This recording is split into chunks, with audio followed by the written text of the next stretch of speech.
I'm Taibo.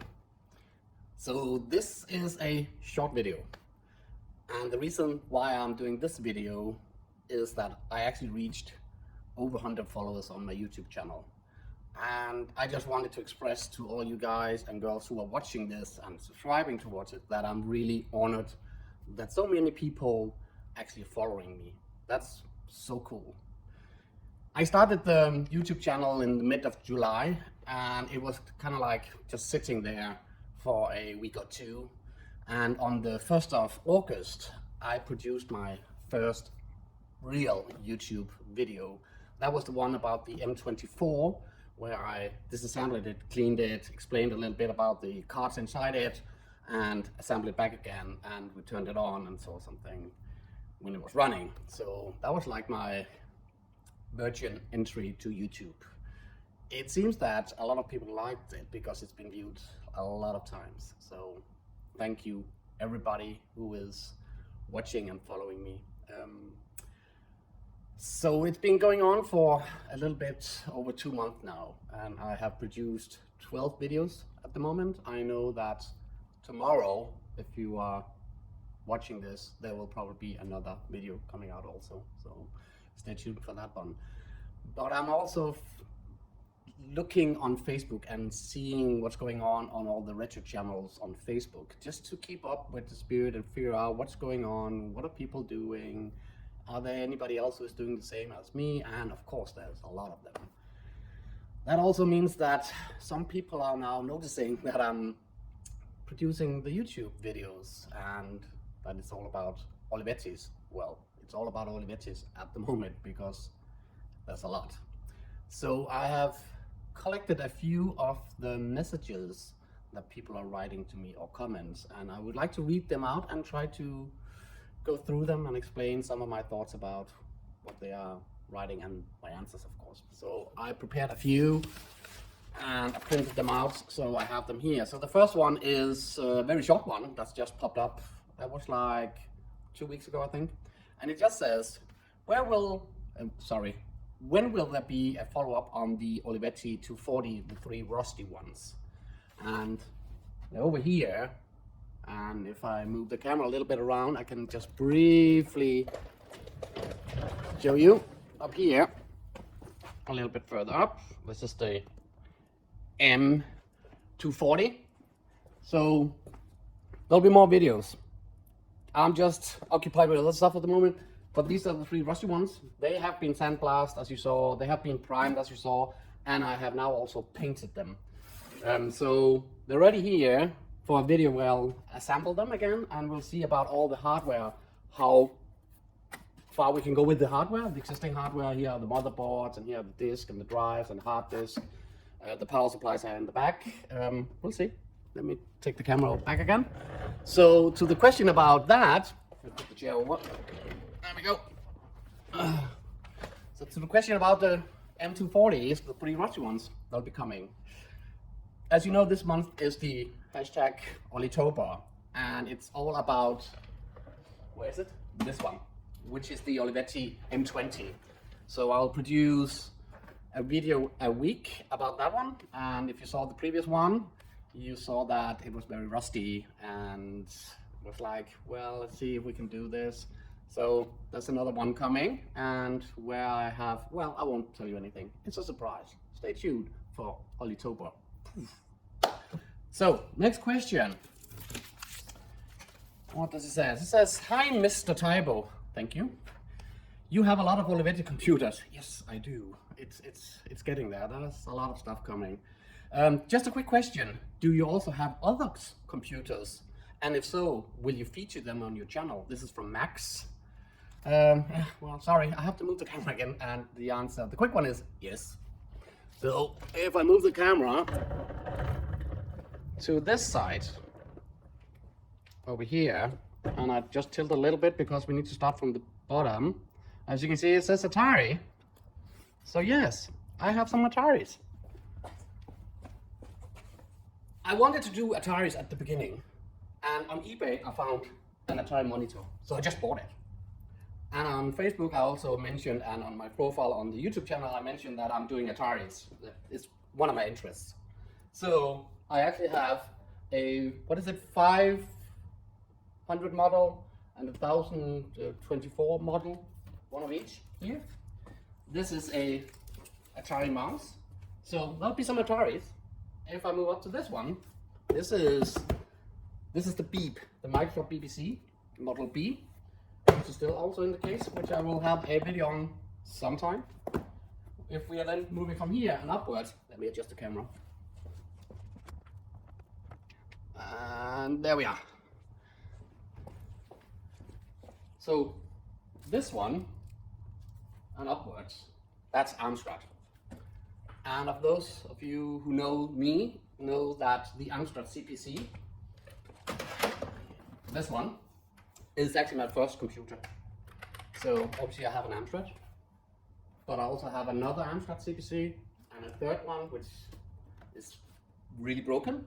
And I have some motherboards from Amstrad that also need to be fixed.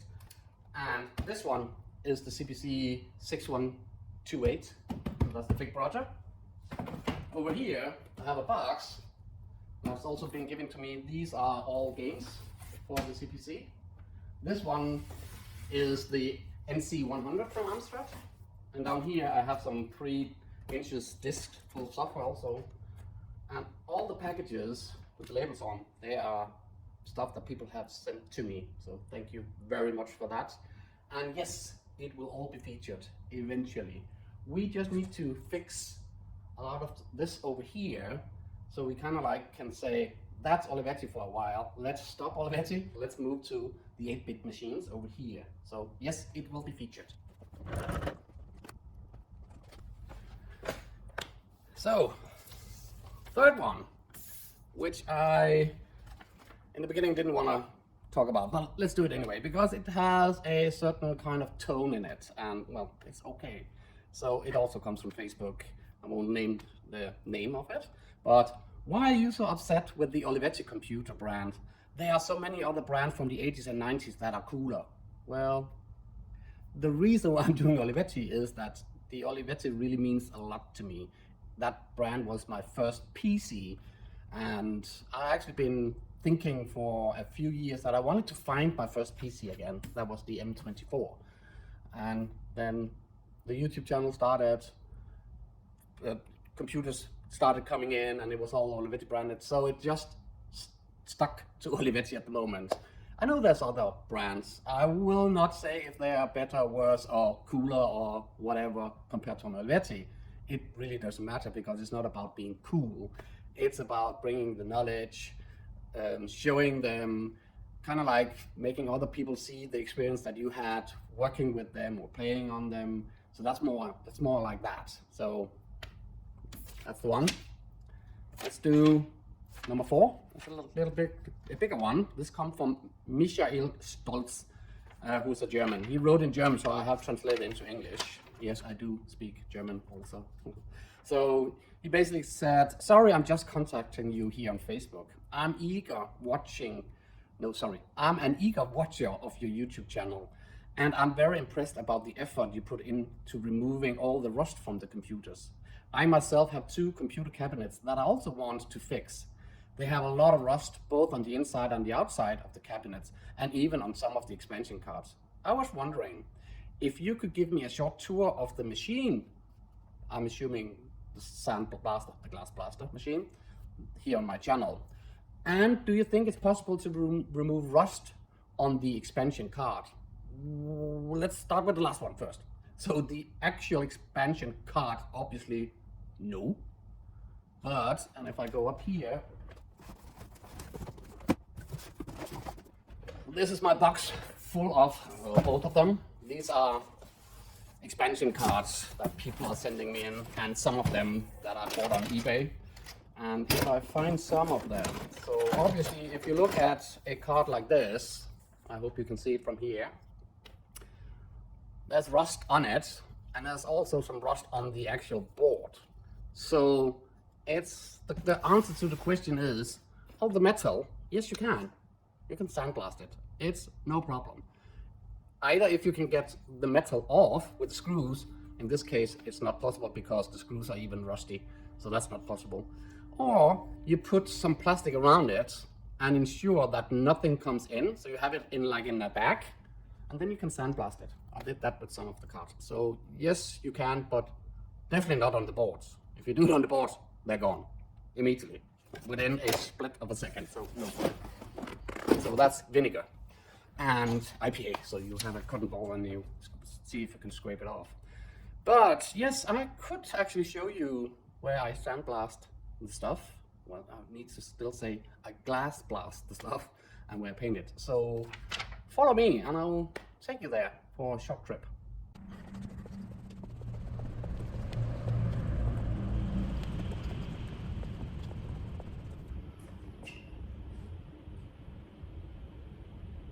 Let me turn the camera around so I can kind of like explain the beast.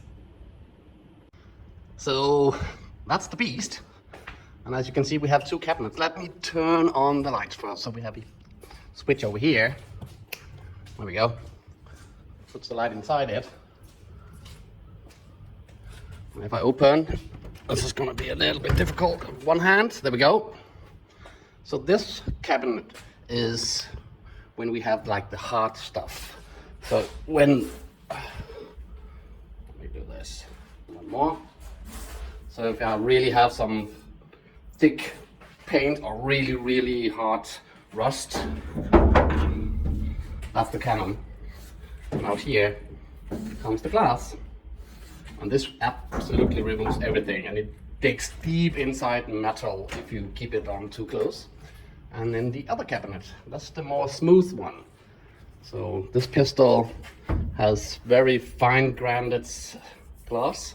Let me find something down here. So this is really like fine powder. And this makes an extremely smooth surface on top of it. It makes a lot of noise, so I can turn it on just for a bit. We need some air, so therefore I need to turn on the air. And we have two pedals, and if I push this one, as you can hear, it turns on. That's a lot. Yeah. Let me close it and turn it off. There we go. So once I sandblast the stuff, oh sorry, my hand got in the way. So once I sandblast the stuff, you actually put your hands in here, and then you can look inside, and then you have it up here. So once it's done, and you completely ensure that you removed all the glass, I go over here. This is the paint shop, where I then spray paint it, and prime it, and stuff like that. So that's it. Let's go back.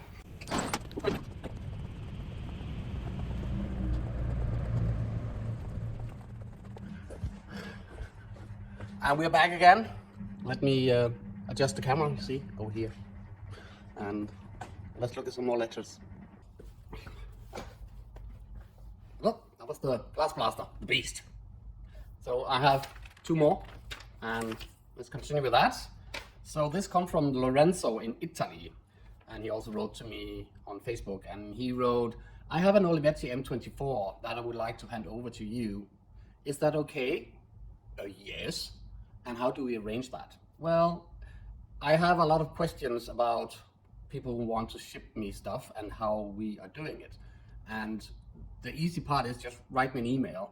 So go on my YouTube channel in the About session and click on the email and say you're not a robot, and then the email actually pops up, and then you just write me an email and we can talk about if it's something that I would like to have shipped over here. I usually pay for the shipment because people sending me a computer, that's kind of like a huge deal for me. So at least I will see if I can cover some of the costs. So find my email and write to me and we'll figure it out. So that's it. By the way, Lorenzo, he did actually send me that one. It's down here. I'll show you later. So the last one, which is I want to start my own YouTube channel about my old computers. Would you give me a few start tips? This is from Alex, and I've been writing a lot with Alex. He was kind of like in the same situation as me. He was feeling a bit sad, and the corona kind of like brought him into a space where he was like, I don't know what to do, I'm feeling a little bit down and stuff. So we wrote a little bit about it. I had the same experience, so I was kind of like giving my thoughts to him, and he was very nice, and we talked about how to start a YouTube channel. So if I should talk about starting a YouTube channel, I just started it. I just created one. And then I took, which I'm still doing, my iPhone and recording stuff with it, which is why the quality is not the best and the lighting and all that stuff. But it's actually okay. In the beginning, figure out whether or not this is for you. So don't go out, invest in a lot of stuff, the high camera and things, lighting. You don't need that. Just take your iPhone or whatever phone you have with a decent camera in it and just start recording and talk about it. And the first few times you will have to re-record and re-record because you look at it and say, no, this is wrong, or no, I wasn't in the shot, or people didn't see the computer. And it's all okay, just redo it. It doesn't need to be perfect, because it's not a movie we're producing. We are just producing content for a YouTube channel with other like-minded people who actually just want to see what you're doing and listen to what you're talking about. So that's kind of like the spirit. Just do it. There are some things that I then quickly realized that I needed to have. The first thing is I needed to have a video editing tools, and I actually have my computer here right with me. And the thing, you can't see it from here, but the thing that I'm using is the DaVinci Resolver. This is the version 17. It's for free. There are a lot of different kinds of video editing tools that's for free, and they are more than enough. I just looked at what other people are doing, and then I stumbled about over this DaVinci Resolver, and it's an amazing tool, really, really cool. I will somewhere here or in the description put in a link to that software, which you can then download. It also comes in a paid version where you get a few more features, but you don't need all that. Just go for the free stuff. It's fine. It doesn't restrict you in any way, in like you cannot save in this higher quality, or you can only have like 5 minutes recording. It's all for free, and it's all working. And there are loads and loads and loads of YouTubers actually explaining how this piece of software works. I highly recommend it. It's really, really cool. The other thing that I think it was like 3-4 weeks in, I had to order was, hold on, I'll fix it. Well, I'll get it. It's up here. Well, obviously you need a lot of these. So these are tools, screwdrivers and stuff. I also bought myself this one. This is a voltmeter, which is very good for testing the computer before you actually turn it on, see if there's shortage or is there any other stuff that needs to be investigated before you put power to it and then it just explodes a new one. So this is a very good tool. You don't need to have an IQ of 2000 to work with it. And if you've never done it, again, go on YouTube. Find somebody who is explaining how you work with these. They are very, very simple. It's super, super simple. So that one really is something you need. If you have computers and you want to clean them, open them up and do something about them, if they maybe be broken, you need some stuff. And let me go over here again. That's I have in this one.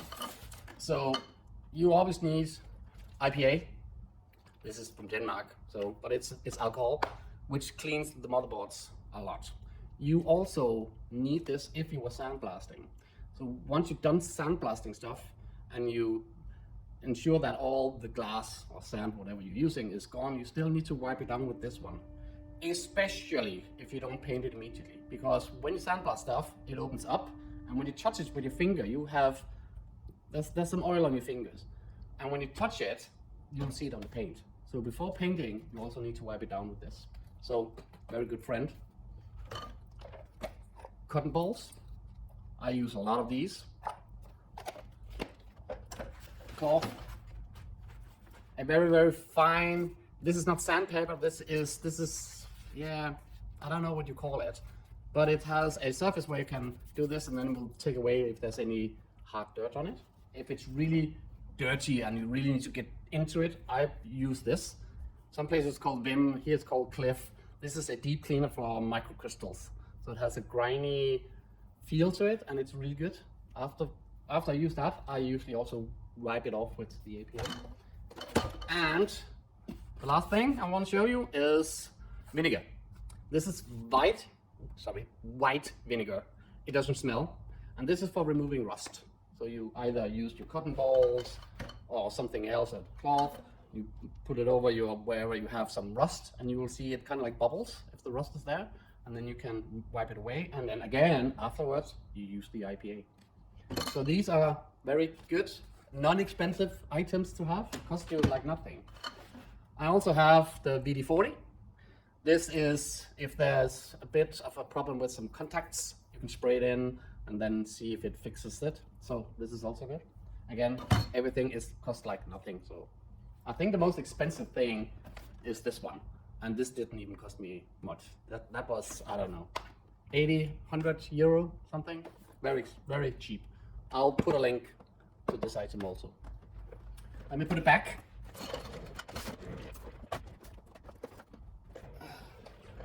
And before I leave you, I will actually take you for a tour, so you can see some of the stuff that I've received, and you can get a little bit of an understanding what's coming up.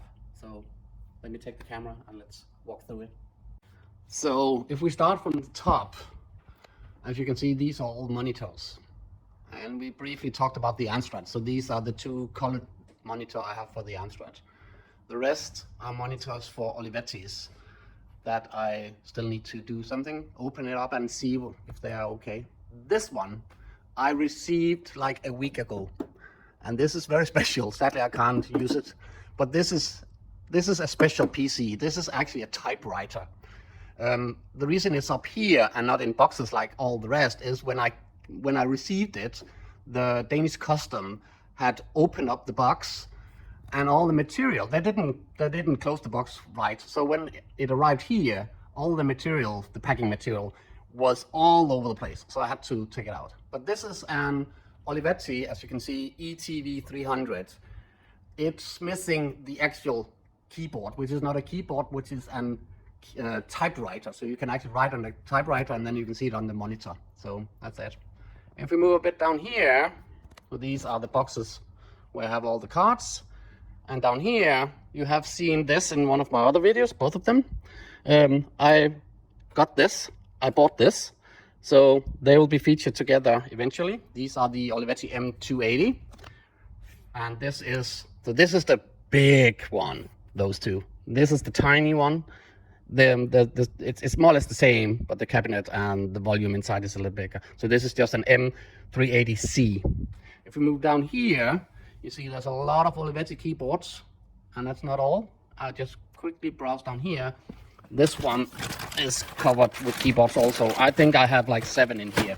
So there's a lot of keyboard that needs to be fixed eventually. I'll do a video about that. Moving over here, this is a package that just arrived today. That's obviously an Olivetti.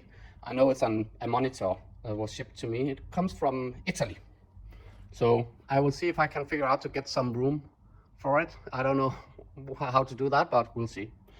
And behind it, there's another package that I received. This is an Olivetti. There are actually 3 items in this one. There's an Olivetti Fax, an Olivetti M290S, and an Olivetti PCS11 inside this box, which I need to do a video about. Here's another Olivetti M290S that I received. This is the M24 that I talked about previously that was shipped to me. Down here, I have a cute one. This is the M10. So this one is like a Tandy. For those of you who are into Tandy computers, this is just the equivalent, just Olivetti's M10. Well, these are just firewalls, has nothing to do with this. And these are currently projects, so you know all about that. And down here, we have a lot of books for the Olivettis, and this is the rest. So this is the current status.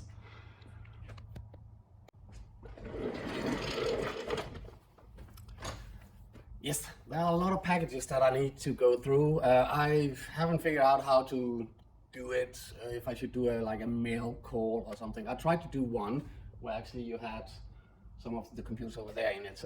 I'm not sure about how I want to do opening the boxes, if I should open a lot of them and just open it and you can see what it is, or I should take one out, open it and actually look inside it and turn it on. And I haven't decided yet because there are so many projects already. I have the hashtag Olitober with the M28 and I have the 3 rusty Olivettis. These are ongoing projects, so I would like to finish them before I actually move on to the boxes, but maybe, I have no clue. So that's the status. This should be it for now. I just, again, really want to thank all of you who subscribed to me and who are watching my videos. Again, I'm super honored and very proud that I'm doing what I'm doing and people are liking it and even writing to me and asking me stuff. It's so nice. It's overwhelming at some times, but it's so nice. So thank you all, and that's it for today. My name is Taibo. Goodbye.